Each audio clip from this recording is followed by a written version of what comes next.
காயமாற தொடங்கினார்கள். முதல் ஆட்டத்திலே தர்மனுக்கே வெற்றி. எப்படியா முதல் தர்மன் வெற்றி அடைந்தார். உடனடியாக தர்மனை பார்த்து தெரிவித்தான் துரியோதனன். தர்மா, முதல் ஆட்டம் உனக்கு வெற்றி கிடைத்திருக்கிறது. வருகின்ற ஆட்டமா உனக்குத்தான் சொந்தம். ஆட்டம் சூடுபிடிக்க வேண்டும் என்றால் எதையாவது பந்தை வைக்க வேண்டும். இப்ப நம்ம தாய் ஆடுறோம், ஒரு 100 ரூபாய் தாயத்துல போடுறோம், ஒரு 100 ரூபாய் ஜெயிச்சிடறோம், 200 ரூபாய் வருது. நம்ம ஏது போவோமா வீட்டுக்கா? என்ன பண்றோம்?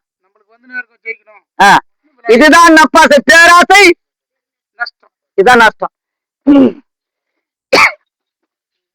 இந்த பெருநஷ்டம் எப்படி ஏற்பட்டது என்றால், முதல் ஆட்டத்தில் தர்மன் ஜெயித்தான். இரண்டாவது ஆட்டத்தில் பந்தை வைத்த பிறகு முதல் ஆட்டத்தில் மறுபடி வைத்தாயினான் தர்மன். அதையும் தொட்டான்.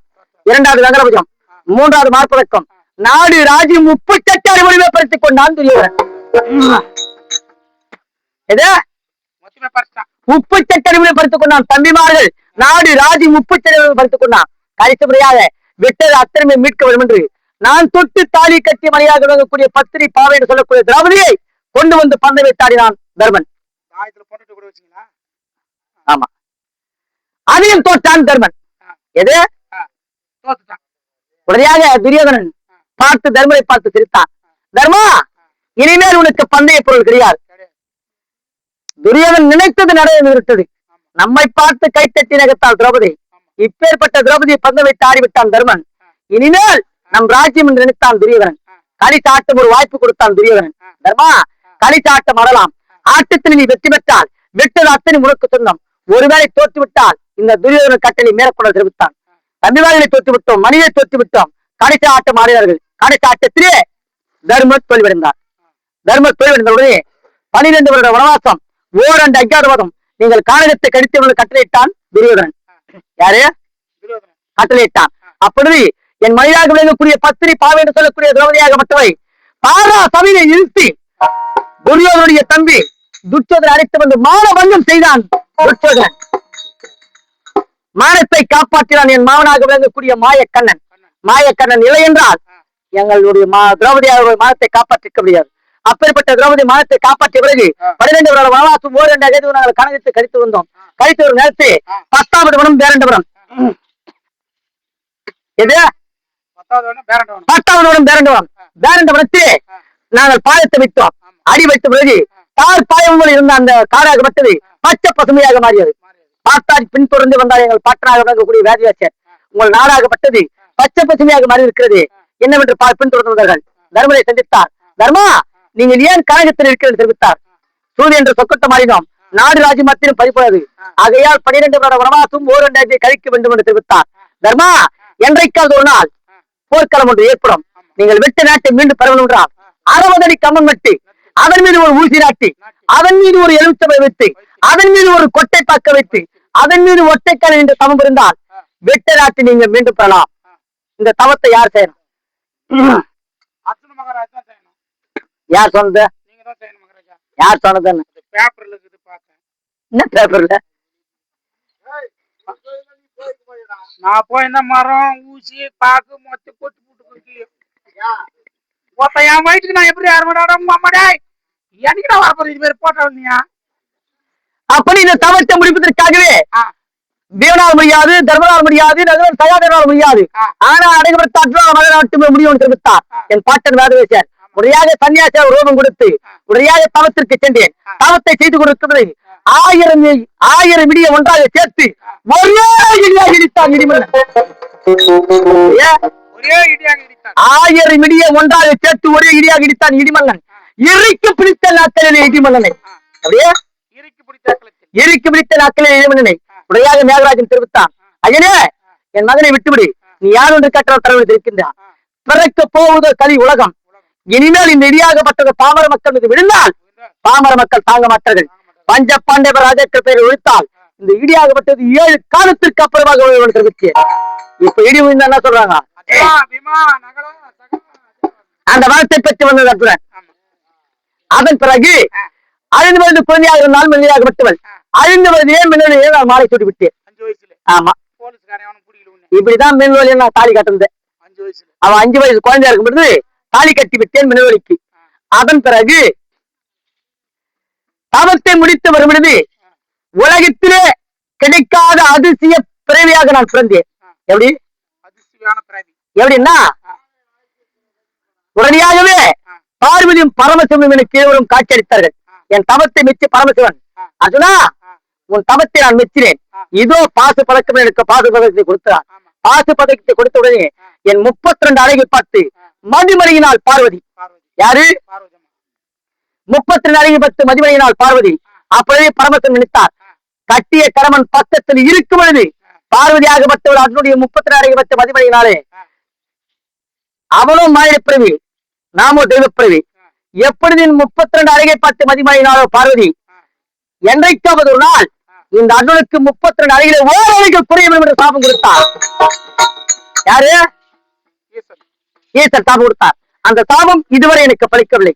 ஆனால் பாண்டவரும் கௌரவரும் இதுவரை இந்த படலாகப்பட்ட காரியத்தில் வாழ்ந்து வருகின்றோம். பாண்டவருக்கும் கௌரவருக்கும் யுத்தக்காலம் ஏற்பட்டிருக்கிறது. எது? ஆமா, இருவருக்கும் யுத்தக்காலம் ஏற்பட்டிருக்கிறது. யுத்தக்காலம் என்றால் போர்ச்சண்டை ஏற்பட்டிருக்கிறது. 18 நாள் சண்டை. 18 நாள் சண்டையே 16 நாள் சண்டை முடிந்துவிட்டது. 16 நாள் சண்டையிலே 15 நாள் சண்டை இந்த பாண்டவருக்கு வெற்றி. ஒரே வெற்றி கௌரவருக்கு. விடிந்தால் 17ஆம் போர்க்களம். எனக்கும் கர்ணனுக்கும் யுத்தக்களம். யுத்த களத்திலே கர்ணனை மடிக்க வேண்டாம். எப்படி? யுத்த களத்தில் கர்ணனை மடிக்க வேண்டும். வித்யா நேது வித்யா. போர்க்களத்தில் கர்ணனை மடிக்க வேண்டும். போர்க்களத்திலே கர்ணனை மடிக்க வேண்டாம். கேட்டு கேட்டு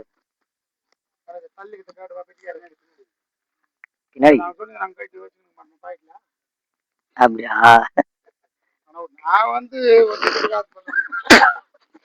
சரி, எப்படி விருந்தால் 17ஆம் பொருத்தம் 17ஆம் பொருத்தத்தில் சோழனை மடிக்க வேண்டாம். அதற்காக துணி குடித்து வந்திருக்கிறேன். விருதும் இந்த ராஜ்யத்தை நடப்பது யார்? அண்ணன். அண்ணன் இது அண்ணா அண்ணா என்ன எனக்கு ஒண்ணு கூட போய் செட் ஆகுது.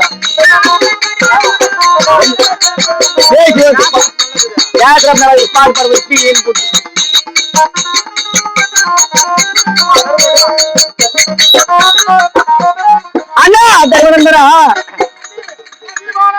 அண்ணா அண்ணா அண்ணா உன் நடிமல போட்டு திருவடி காட்டினேன் வந்தவன் செய்தாரே அண்ணா.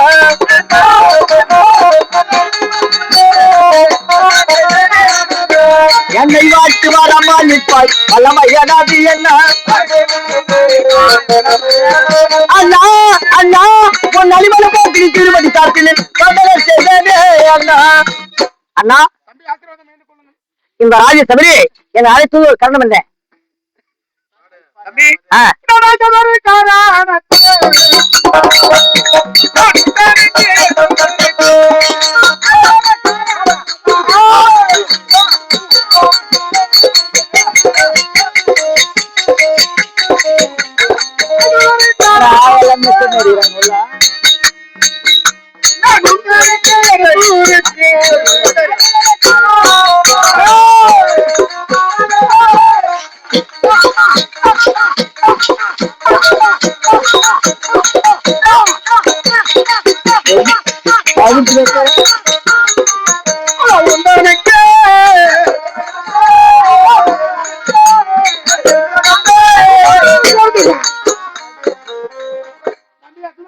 அண்ணா, நான் எதற்காக இது தெரியுமா? தெரிவிக்க வேண்டாம்.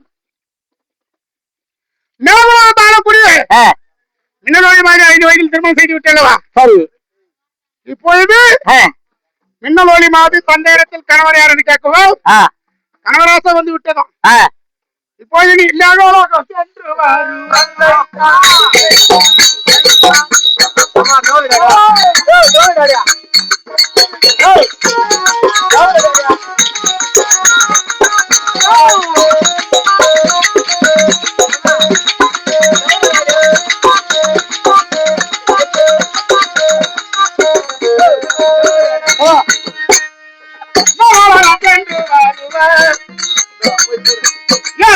தம்பி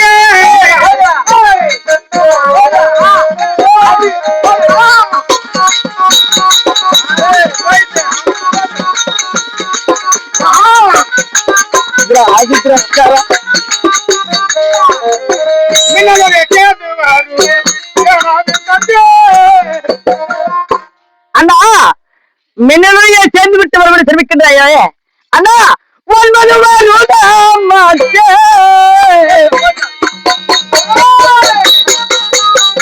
அந்த முத்தமிழ் முகமது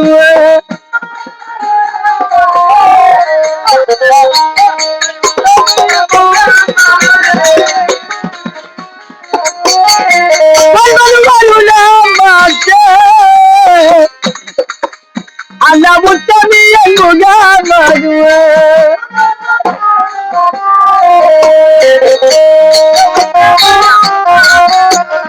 அண்ணா வெளியை பார்த்து நான் 9 காலமாகி விட்டது. சின்னஞ்சிறு குழந்தையிலேயே அழிந்தவர்களாக இருக்கும் பொழுது நான் மாறிக்கூடியேன். இப்பொழுது கன்னிப்பருவம் நீங்கி மங்கைப்பருவம் வந்து கணவனை பார்க்க வந்து லிகிதம் அனுப்பியிருக்கிறார் ஒரு தந்தை. ஆனால் இப்பொழுது நான் சென்றால் என்னை கணவன் என்று அவனை ஏற்றுக்கொள்வாரா?